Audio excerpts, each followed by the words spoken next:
de project finance et, dans une certaine mesure, pour la gestion du risque de refinancement des obligations au sukuk échu ou à échoir. Bref, nous maintiendrons avec la communauté financière internationale et les marchés les meilleures relations possibles, d'une part dans le respect des intérêts du Sénégal et d'autre part avec l'exigence d'une introspection de leur part sur les inerties de leurs règles et attitudes qui n'ont pu prévenir la situation désastreuse des finances publiques héritées du régime précédent. Monsieur le Président de l'Assemblée nationale, honorables députés, après vous avoir entretenu des financements, qui me semble être l'aspect le plus important, j'ai toujours tendance à dire que quel que soit le programme qu'on me présente, la première question que je pose, c'est avec quoi il sera financé. Je vais vous entretenir maintenant des programmes et des projets. Nous nous sommes voulus ambitieux, à la mesure certes des attentes des Sénégalais, mais surtout de la conviction ferme des potentialités de notre pays en ressources naturelles, mais également humaines.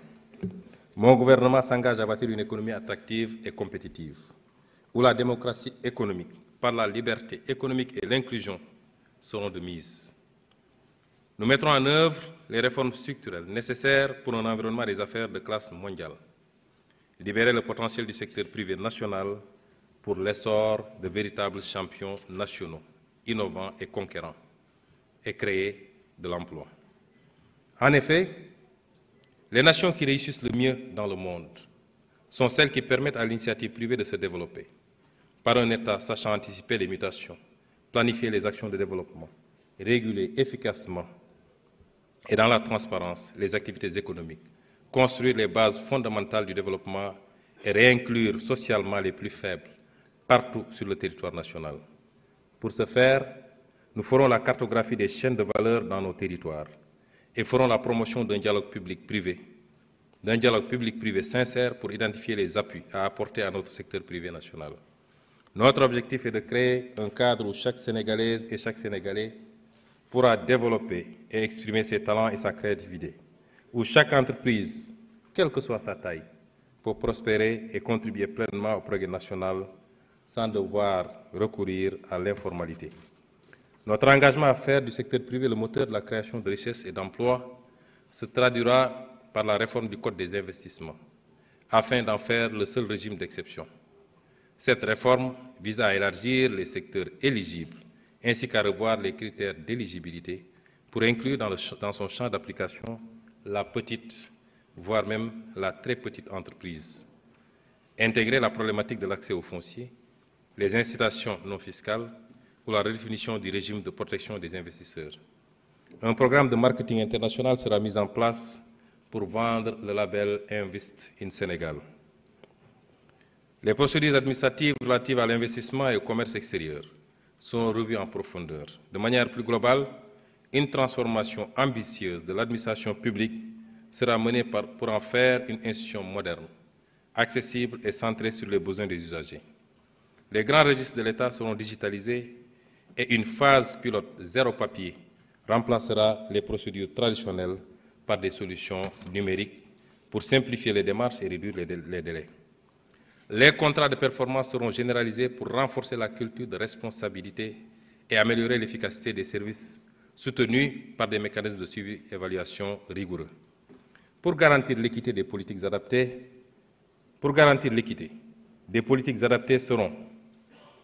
seront mises en place pour inclure les populations marginalisées et assurer un accès équitable aux services publics.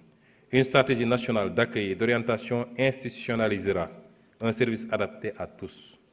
Des PPP et des financements innovants appuieront ces réformes, en particulier dans les zones défavorisées. Ces actions permettront de bâtir une administration digitalisée, équitable et bien organisée, où les usagers bénéficieront de services de qualité.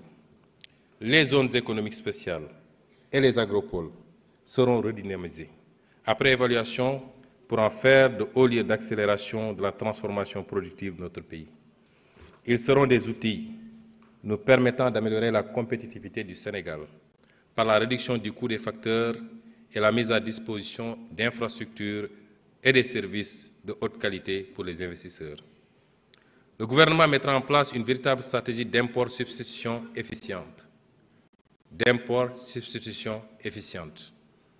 Nous soutiendrons les agriculteurs et mettrons tout en œuvre pour attirer le secteur privé national et les entreprises étrangères dans la production, la distribution et le stockage des produits que nous importons jusqu'ici, surtout les denrées. La stratégie de promotion des exportations sera entièrement repensée, en ciblant notamment tous les produits pour lesquels le Sénégal possède un avantage compétitif dans le cadre de la zone de libre-échange continentale africaine, la ZLECAf. Une stratégie nationale de promotion et de développement des petites et moyennes entreprises et des petites et moyennes industries sera mise en œuvre de façon inclusive.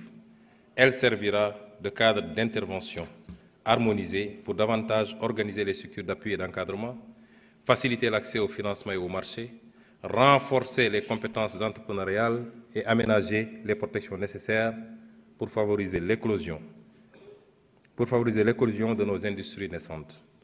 Dans la même optique, mon gouvernement misera sur l'instrument de mise à niveau des entreprises afin d'améliorer la compétitivité des entreprises dans le marché domestique et à l'exportation. Il facilitera aussi l'accès des PME-PMI à des petites entreprises au marché public, notamment pour la réalisation des grands chantiers. Dans sa volonté d'asseoir les bases fondamentales solides pour le développement économique, l'État donnera une nouvelle impulsion à la recherche et à l'innovation, avec pour ambition de mobiliser dans le public et dans le privé un financement de la recherche équivalent à 1,5 du produit intérieur brut d'ici 2030. Des écosystèmes régionaux d'innovation intégrant universités, écoles d'ingénierie,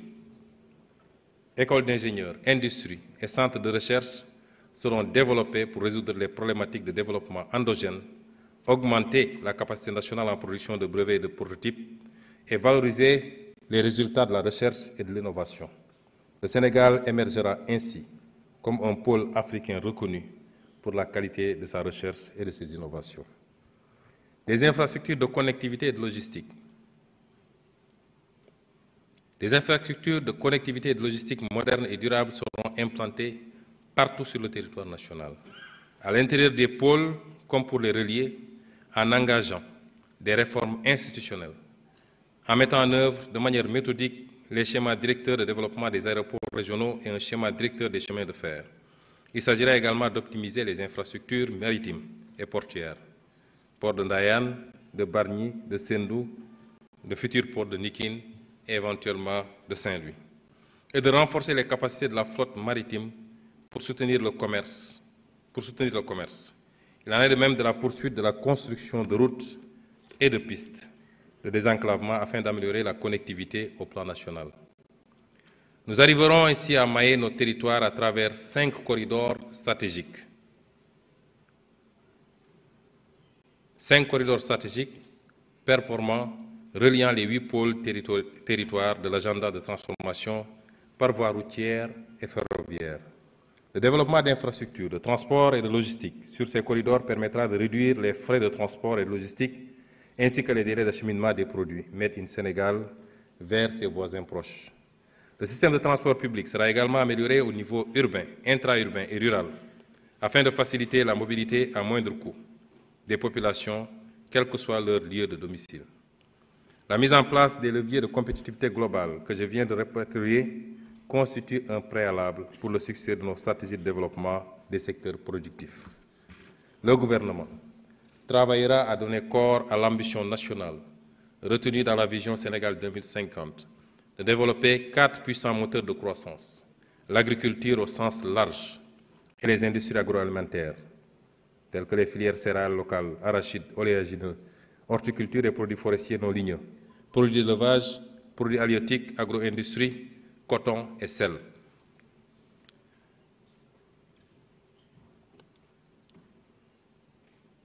Deuxième levier, les industries extractives, qui regroupent les filières hydrocarbures et pétrochimie, phosphate et engrais, matériaux de construction, fer, métallurgie. Troisième levier, les industries manufacturières, qui regroupent les filières industries pharmaceutiques, cuir, textile, habillement, assemblage, recyclage des déchets. Et enfin, les services à haute valeur ajoutée, qui incluent le tourisme, l'industrie culturelle et créative et le numérique. Dans le domaine agricole, l'urgence est de doter l'agriculteur sénégalais d'un statut rénové qui lui permettra de s'équiper et d'investir à moyen et long terme sur sa parcelle afin d'accroître ses rendements. Il deviendra ainsi un vrai entrepreneur. Parallèlement, l'aménagement du territoire dans les 8 pôles territoires du référentiel Sénégal 2050 et la réforme foncière permettront aux agriculteurs sénégalais d'avoir la propriété de leurs terres et de pouvoir entrer en joint venture avec des investisseurs privés pour leur valorisation. Nous soutiendrons également la création des coopératives agricoles communautaires pour structurer les agriculteurs et favoriser leur accès aux formations, aux intrants, aux équipements, aux services agricoles, aux infrastructures de transformation et aux marchés. Nous mettrons en place dans chaque pôle territoire un institut régional des métiers de l'agriculture, de l'alimentation et des géosciences, qui aura pour rôle de fournir des formations spécialisées pour les producteurs, les techniciens et entrepreneurs agricoles en formation initiale ou à travers les coopératives. Nous érigerons concomitamment dans les pôles des agritech labs et des fermes écoles destinées à diffuser des pratiques agricoles modernes et à promouvoir des solutions technologiques adaptées. La politique d'infrastructure agricole et de mécanisation sera élargie. Elle sera couplée à l'accroissement des moyens financiers et matériels ainsi que des capacités humaines des structures de recherche agricole, de formation d'encadrement et de services modernes aux agriculteurs. Les agriculteurs seront également encouragés à adopter des systèmes de production modernes, biologiques, autant que possible, durables, intelligents et résilients face au changement climatique. Nous favoriserons également l'installation à travers les coopératives agricoles communautaires de banques communales de stockage et de multiplication des semences de qualité, approvisionnées initialement par l'État sous le contrôle de l'Institut sénégalais de recherche agricole, qui sera doté de moyens adaptés. La disponibilité durable de semences de qualité en quantité suffisante suppose que les agriculteurs contribuent activement à approvisionner les banques de semences à partir de leurs récoltes. Des incitations spécifiques seront aménagées à cet effet. La diversification des spéculations sera promise, notamment celles qui contribuent à la sécurité alimentaire, celles qui se substituent aux importations ou qui ont une valeur marchande élevée. L'État accompagnera ce processus en installant partout dans le pays des infrastructures de stockage et de refroidissement des produits agricoles. Une stratégie de valorisation des produits forestiers non ligneux sera également conçue et mise en œuvre. La lutte contre les ravageurs sera intensifiée en développant des activités proactives de prévention et en dotant chaque arrondissement rural du pays de capacités autonomes de lutte, les voitures, produits phytosanitaires, etc., mises à disposition des communes et des villages sous la coordination du sous-préfet de l'arrondissement. Des recherches sont également menées pour développer les techniques biologiques de lutte contre les ravageurs, et là, nous développerons une filière nationale intégrée du phosphate et de l'engrais, avec pour objectif de transformer à l'horizon 2034 sur le territoire national 100% de notre phosphate national en engrais. D'ores et déjà, les industries de phosphate existantes devront se mettre à niveau afin d'atteindre progressivement l'objectif de 100% de transformation en engrais en ciblant un taux intermédiaire de 50% en 2029. Parallèlement, nous travaillerons à la mise en place au nord du pays d'un grand groupe industriel pour la production d'engrais customisés, capable de servir les marchés nationaux et régionaux en engrais de haute qualité et qui deviendra ainsi une grande multinationale sénégalaise et un champion industriel national. Nous encouragerons également la création de petites unités d'engrais sur mesure au niveau des terroirs.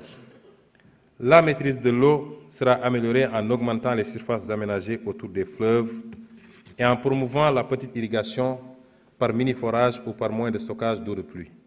Notre objectif étant d'arriver à l'horizon 2029 à irriguer au moins 15% de nos superficies cultivées et de pouvoir ainsi et de pouvoir ainsi atteindre le taux cible de 50% à l'horizon 2050.